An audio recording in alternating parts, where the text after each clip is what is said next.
features diversity researcher Rocío Lorenzo, recorded live at TED at BCG 2017. Before we get started, we'd like to ask a favor. TED Talks Daily is conducting a listener survey to learn a little bit more about our listeners and get your feedback about the show.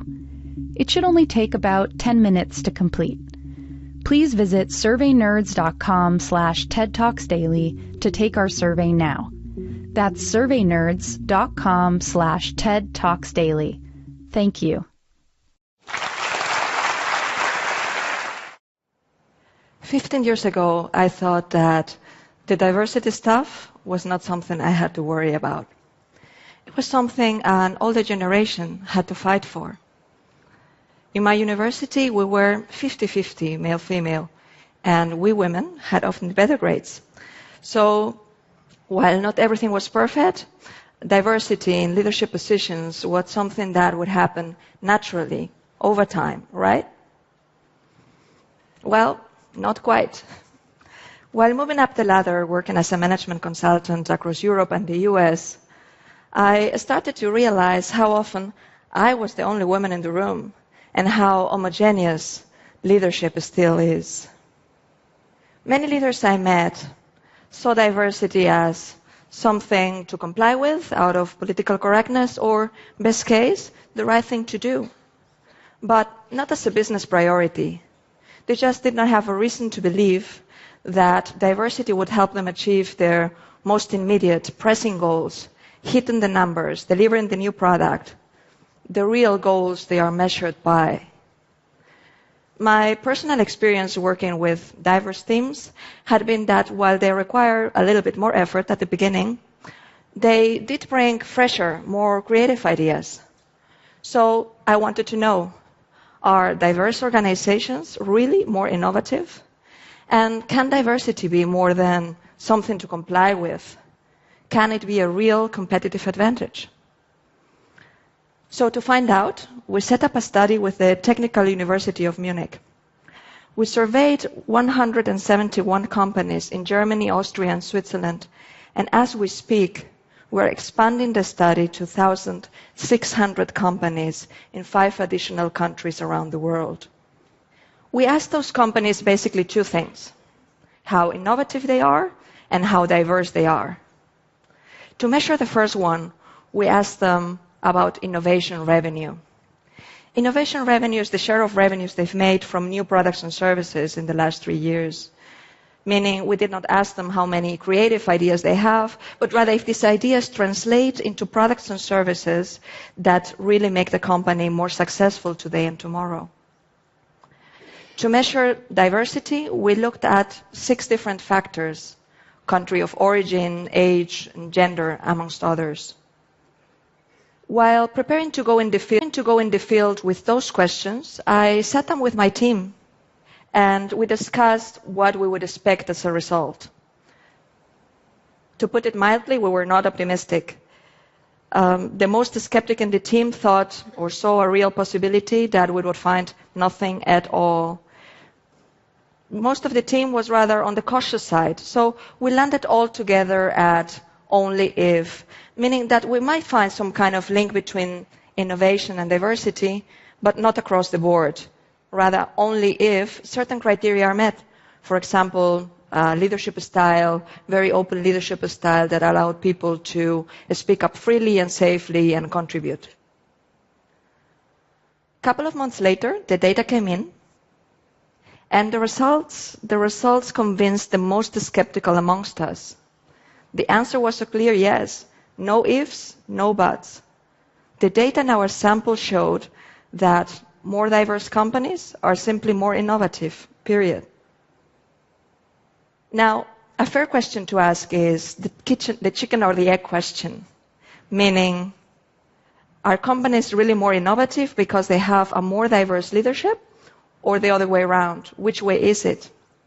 Now, we do not know how much is correlation versus causation, but what we do know is that clearly, in our sample, companies that are more diverse are more innovative, and that companies that are more innovative have a more diverse leadership too. So it's fair to assume that it works both ways, diversity driving innovation, and innovation driving diversity. Now, once that we published the results, we were surprised about the reactions in the media. We got quite some attention, and it went from quite factual, like higher female share boosts innovation, to a little bit more sensationalist. As you can see, stay-at-home women cost trillions, and my personal favorite, housewives kill innovation. Well, there's no such thing as bad publicity, right? On the back of that coverage, we started to get calls from senior executives wanting to understand more, especially, surprise, surprise, about gender diversity. I tend to open up those discussions by asking, well, what do you think of the situation in your organization today? And a frequent reaction to that is, well, we're not yet there, but we're not that bad. One executive told me, for example, oh, we're not that bad. We have one member in our board who's a woman. And you laugh.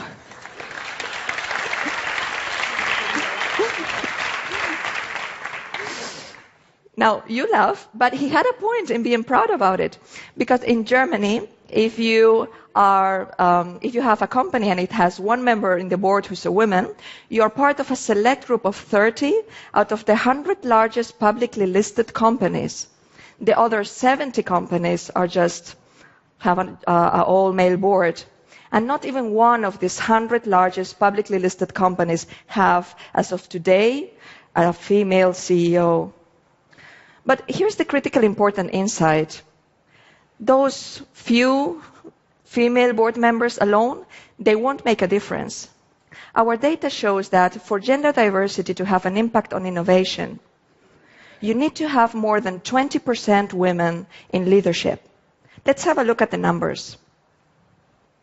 As you can see, we divided the sample in 3 groups, and the results are quite dramatic. Only in the group where you have more than 20% women in leadership, only then you see a clear jump in innovation revenue to above average levels. So experience shows that, and data shows that, you do need critical mass to move the needle. And companies like Alibaba, JP Morgan, or Apple have, as of today, already achieved that threshold. Another reaction I got quite a lot was, well, it will get solved over time. And I have all the sympathy in the world for that point of view, because I used to think like that too. Now, let's have a look here again, and look at the numbers. Taking Germany as an example. Let me first give you the good news. So the share of women who are college graduates and have at least 10 years of professional experience has grown nicely over the last 20 years, which means the pool in which to fish for female leaders has increased over time, and that's great. Now, according to my old theory, the share of women in leadership would have grown more or less in parallel, right? Now, let's have a look at what happened in reality. It's not even close, which means I was so wrong, and which means that my generation, your generation, the best educated female generation in history, we have just not made it. We have failed to achieve leadership in significant numbers. Education just did not translate into leadership. Now, that was a painful realization for me and made me realize if we want to change this, we need to engage and we need to do better. Now, what to do? Achieving more than 20% women in leadership seems like a daunting task to many, understandably, given the track record.